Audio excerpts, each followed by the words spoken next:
Chapter 1.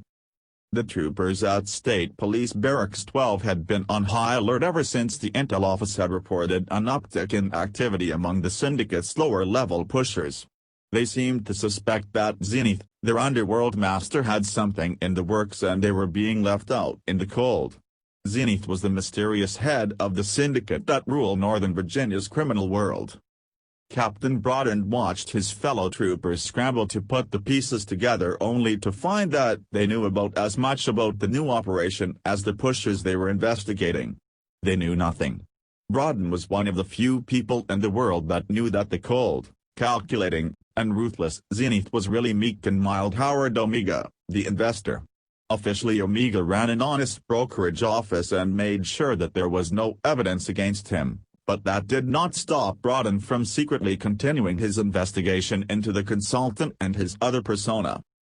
Brodin had a secret ally in his war against the Zenith Syndicate, an ally that did things his own way, the Ranger. The two seldom met, but that did not mean that the trooper did not know how to covertly communicate with the vigilante. They had a code and a devilishly simple way to broadcast it. The state police captain had spent his shift fulfilling his duties to the state. After his shift ended, he drove to the offices of the Old Dominion Herald and paid a visit to the classified department. Before leaving the barracks, Brodin had changed into civilian clothing and drew no attention to himself as he walked down the hall, entered the classified office, and sat down at the desk of a 20-something intern that had been assigned to the classifieds. The intern regarded his current job as beneath him but managed to greet Brodin in a way that could be considered friendly. "I'd like to place an ad in the hobby section," the captain explained. "Okay." The intern shoved the form in Brodin's direction in a way that almost seemed machine-like. "Arachnid observers have reported the beginning of a large spider web. Those who enjoy spiders should be on the lookout for the first threads of the web to be visible near the nesting grounds." Brodin wrote out the coded message and then handed it to the intern. The intern glanced at the message, entered it into his computer, and accepted payment from Brodin without giving the ad's contents a second thought. The offices of Howard Omega were many things. Honest was not one of them. Howard was secretly the head of the syndicate that controlled racketeering and many other forms of crime in Virginia. Omega posed as a broker and investor, and he truly was. The only problem was that most of his investments were illegal and were managed by men who collected interest with a machine gun. Of course, all of this was hidden behind a synthetic mask of respectability and education. The offices that Howard kept were an example of that. Located in a posh high-rise building in Alexandria, the offices radiated a feeling of success and wealth.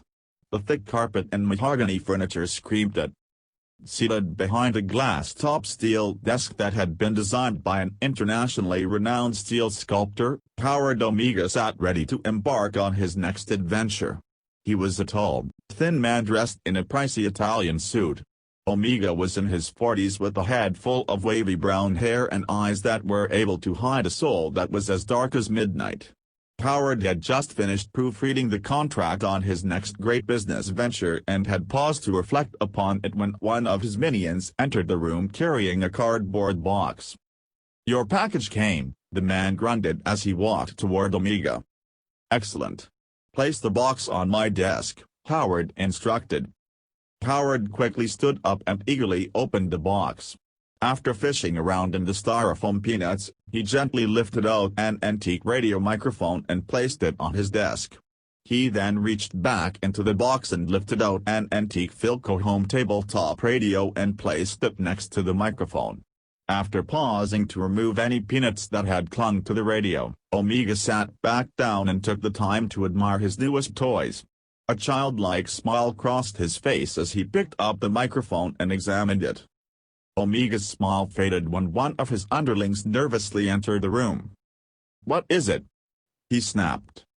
"The import man is here. He's in conference room B," the newcomer reported timidly. "Very well," Omega began. "Take the box away. Dispose of it," he continued after thrusting the now empty shipping carton into his underling's hands.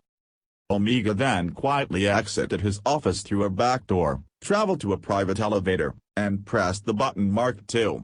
When the doors opened on the second floor, Omega exited and entered into an office that was listed only as private on the building directory. Once inside that office, he opened a door along the back wall of the waiting room and entered a room that had been set up as living quarters. His features hardened as he slipped out of his perfectly tailored suit coat and put on another.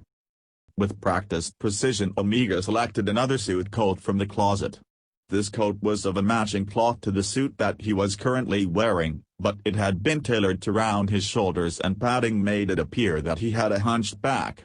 Once this was done, he drew back a curtain that revealed a steel-reinforced door. Omega opened the door, stepped through, and entered Conference Room B as Zenith, the cold, calculating, and brilliant head of the syndicate. Gain, the syndicate's import-export specialist, watched in reverent silence as Zenith entered the room with some type of microphone in hand, placed it on a pedestal, and then turned to face him. "What's the matter, Mr. Gain?" Zenith inquired after a momentary study of his slight underling. "Those things make me nervous." Gain motioned toward the microphone. "This mic went off the air years ago." Gain, "What news do you have for me?" Zenith replied. "Zenith, we just got word on the port that the stuff arrived. Petrov shipped us 3 crates, Gain reported. "Excellent. Gain, be sure to arrange for packaging and delivery. Also, I want a full report on the setup," Zenith instructed. Across the street from the high-rise building that housed Omega's office was a car dealer. This dealer specialized in exotic sports cars and catered to an exclusive list of customers. The lot had the latest and greatest European supercars, all of which could be custom-tailored to suit the whims and tastes of their buyers. However, they all paled in comparison to a gray car that sat parked in the back of the lot. This car had headlights that were located on the bottom of its aerodynamic nose. On each side of the rear fenders, massive air intakes fed an engine that put all others to shame. Inside the car, hidden by blacked-out windows, the Ranger sat listening to Howard Omega, the Zenith.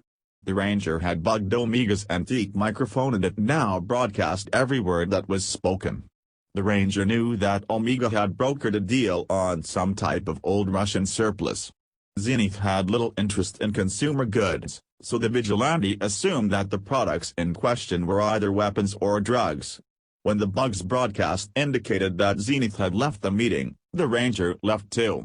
One way or another he would learn the syndicate's secret. Ziggy and Eddie were ruthless men who unquestioningly did the syndicate's bidding. They were no strangers to violence or graft. However, the syndicate's latest venture seemed tame and anticlimactic compared to what the men were used to. The syndicate had purchased a shop in a Reston Industrial Park under the guise of the New Shoe Concepts Corporation. The 2 stronger men watched in wonder as bulk quantities of cornstarch, corn syrup, sugar, artificial flavor, ingredients for a powdered health supplement, large pill bottles, and candy-making equipment were delivered and set up in the shop. Both gangsters knew that the business they were overseeing was listed as Nutrition, a division of New Shoe Concepts, but they did not honestly expect to produce anything. They had been surprised when the syndicate had sent reinforcements in the form of trained candy makers and a specialist named Marvin. Marvin had taken charge of assembling a production line while Ziggy and Eddie provided protection. "We gonna produce candy?" Eddie asked after watching one of the machines produce a set of molds for the hot mixture to be poured into. Both men had watched as the machine created the molds by pressing shapes into a tray of cornstarch.